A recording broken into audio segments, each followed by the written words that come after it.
Today we have for you the perfect Halloween story to kick off a spooktacular time. No, in all seriousness, this will be a huge month for us as we are doing a bunch of spooky reads. And who better than the comedy master Gogol? Now, this is one of his horror stories that everyone talks about.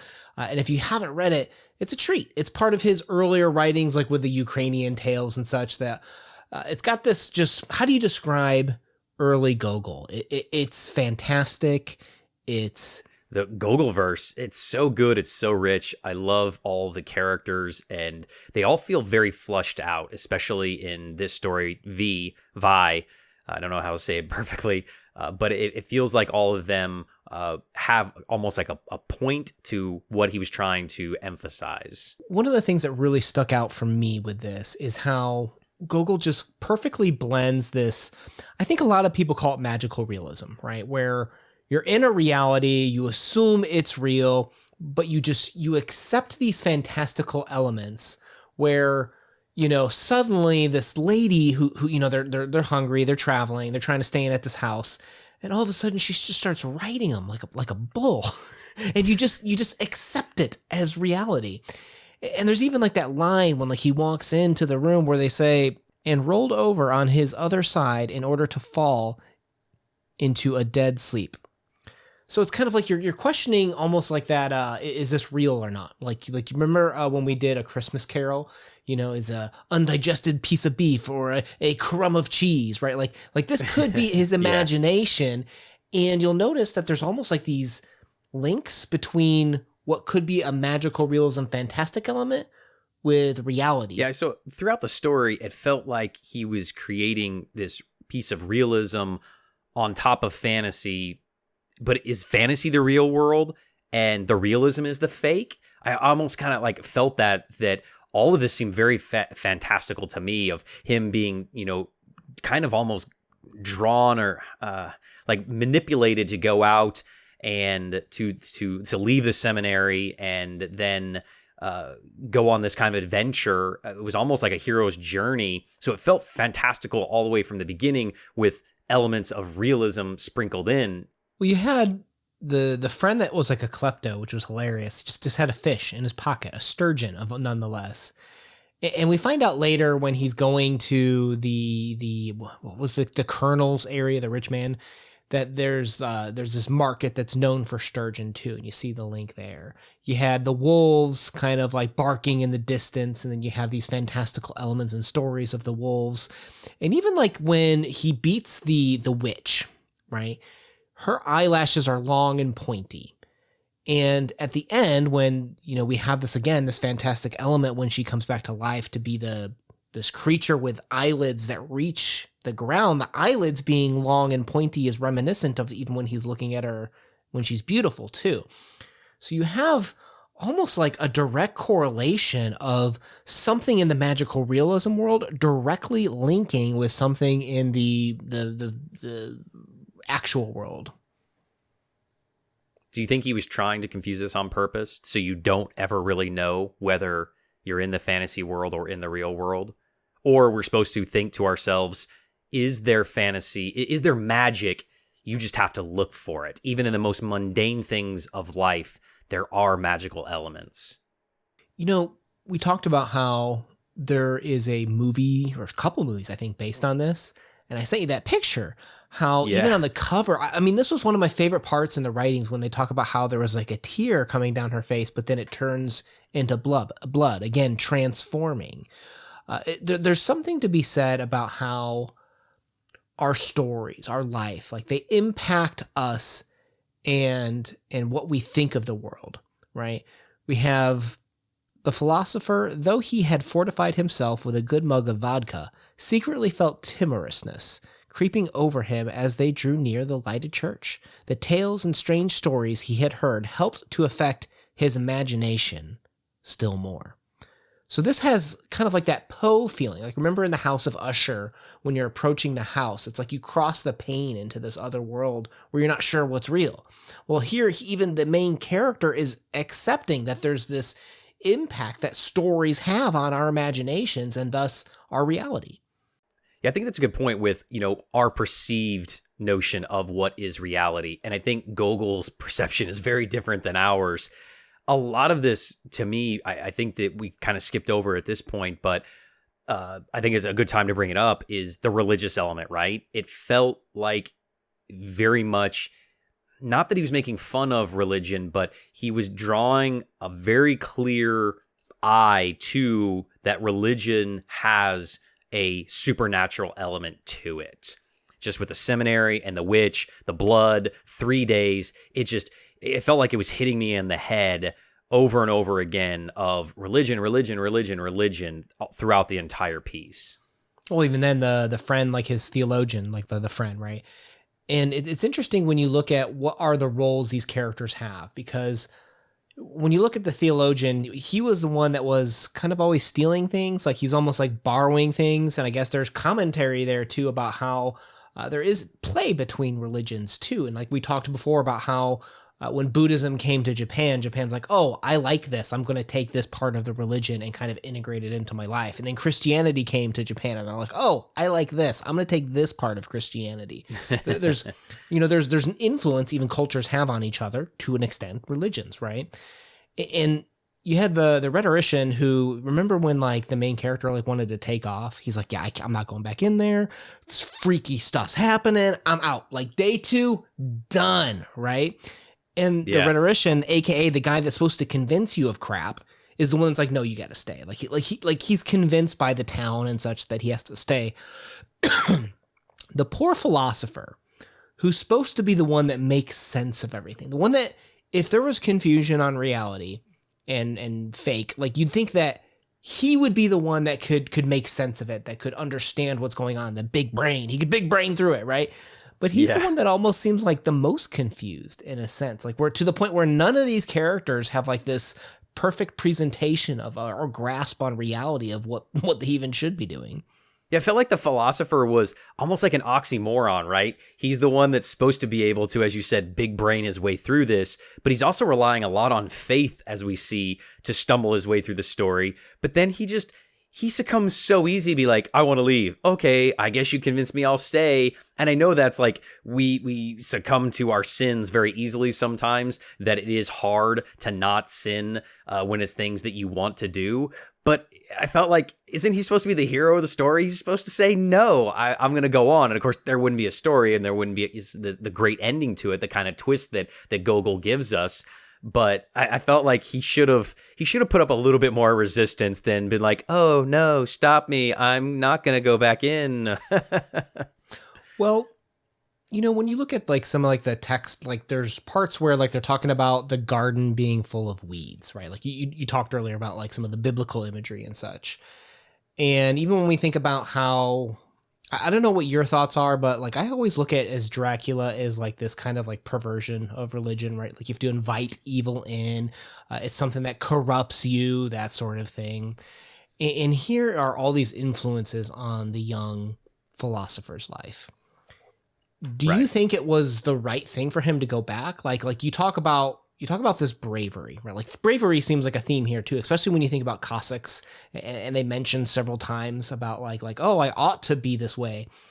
Talk to me more about Russian Ukrainian history. Yeah. Yeah. Talk to me more about like what your view is on bravery in that context, and why is it the right thing to go back? Why is it the right thing to complete his word? Well, I think that he doesn't know, so we don't know. But I think that he's doing right, so he's making the brave choice of staying, but even though he wants to leave. So if you don't want to do something, especially when you're in, peril, mortal peril, because, all these, there's demons and witches and, monsters trying to kill him, and he wants to leave, but he stays. So that is kind of the definition of being brave or stupid. And in his eyes, I guess he sees himself as being brave. But he seems so indifferent to it all, right? At one point in the story, and I wanted to quote this real quick. It says, God knows how to explain that. It's a known fact that the master sometimes wants something that even the most literate man can't figure out. As the saying goes, hot faster, mind the master. And so he's kind of just doing what he's told. I don't know if he's thinking for himself that this is a brave action I'm doing. He's just going with the flow. Why do you think he So like you'd almost expect the theologian to be the one that uses the incantations. Like I like they talk about like this like protective circle. I wasn't quite sure what he was doing, but you'd almost expect the theologian to do that, not the philosopher. The philosopher's supposed to be the logical one. I almost think that like you'd have to see evidence or proof to believe in something. But I think, particularly when you look at the era, there's a certain amount of assumption that you're born into belief, that you actually have to take steps to leave belief almost in a sense. And, we talked a little bit, this is earlier on in Gogol's writings, I think, correct me if I'm wrong there, but I think earlier on, remember, he was... This is very early. Yeah, so he was rejecting a lot of the religion that his parents were pushing onto him, right? Like he was just kind of like, not really for me, not really my thing. And obviously as he grew older, things changed, but you can kind of see how his characters too live in this world where a state of belief is the norm, and they're breaking out of it in a sense. I think this is the genius of Gogol of creating, as we've said prior before, the different layers of the story, but also he's definitely drawing attention to this on purpose of what these roles are. And I know that we said there aren't kind of like the different divisions of class, but there are roles that certain people we are thought to believe play in society, with the theologian, the philosopher, the priest, the witch. They all have these standards that are set by society of expectations we have them. And I think Gogol is trying to point out that they can be subverted.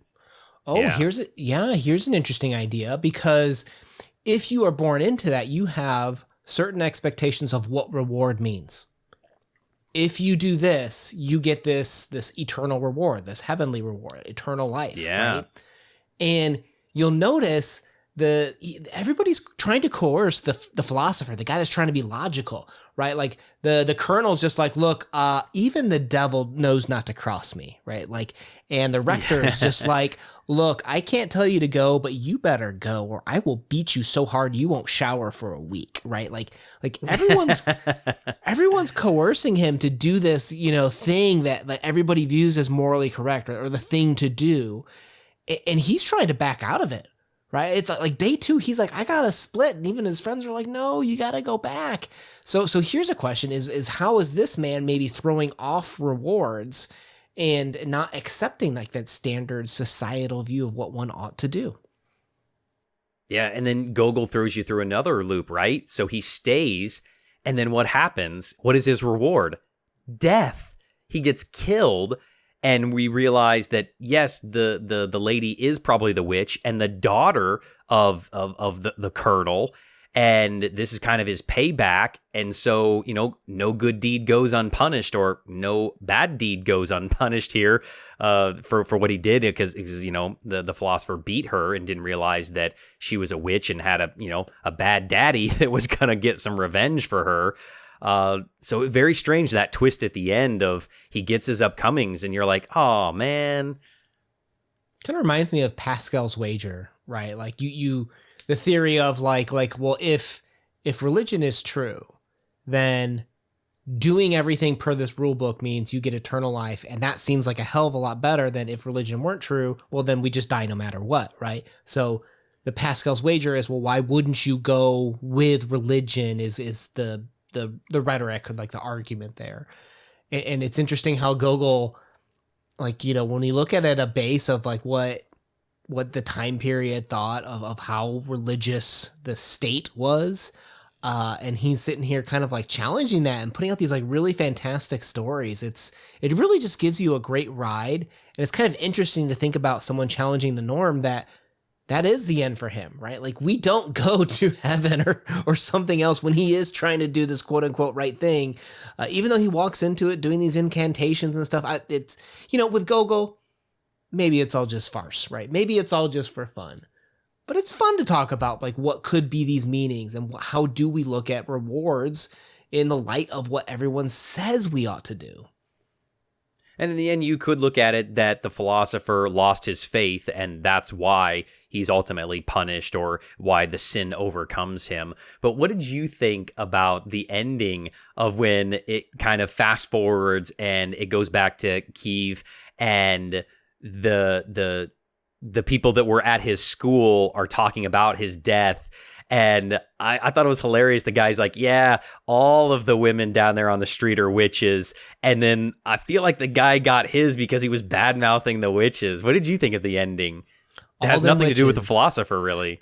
Yeah, there's always a couple of those comments. Because remember, even when we look at Dead Souls, his novel, he's got this way of, I can't tell if he's buying into stereotypes or if he's using the stereotypes to make fun of the stereotypes. You know what I mean? Okay. Yeah. There's always like that questionable fine line to me of like, do I really think like this is Gogol injecting like that machismo? Because remember when we did a terrible story by him? Remember there was almost like that gender challenge of what women empower meant in a sense too. So I'm always questioning whether Gogol is feeding into it or challenging the stereotype. Yeah, I mean, I guess nowadays we'd say he's almost kind of like breaking the fourth wall. He's injecting a little bit, just like, I'm going to look around and see if anybody's going to notice. I'm going to throw that at the very end, because I've already killed off my main character. So we'll see if anybody actually reads to the end and we'll talk about this. Because I felt like it was very blatant. Like it was kind of obvious, like, ooh, Gogol, you went there at the end. Okay, saucy. I like it. I mean, this from the author that puts fish in his characters' pockets that have the sticky fingers. So, I mean, you never know what to expect with him, other than, in my opinion, a great ride. Every time I read Gogol, just a pleasure. Agreed. Yeah. Can't go wrong with any of his stories. You're always you always know what you're going to get, but you never know what you're going to get. All right, guys, my name has been Una. Thank you for spending some time with us today. Playlist down below of other Gogol talks, and check out what else we're doing this month to do a bunch of spooky October reads. Woo! Peace out. Ooh. Peace.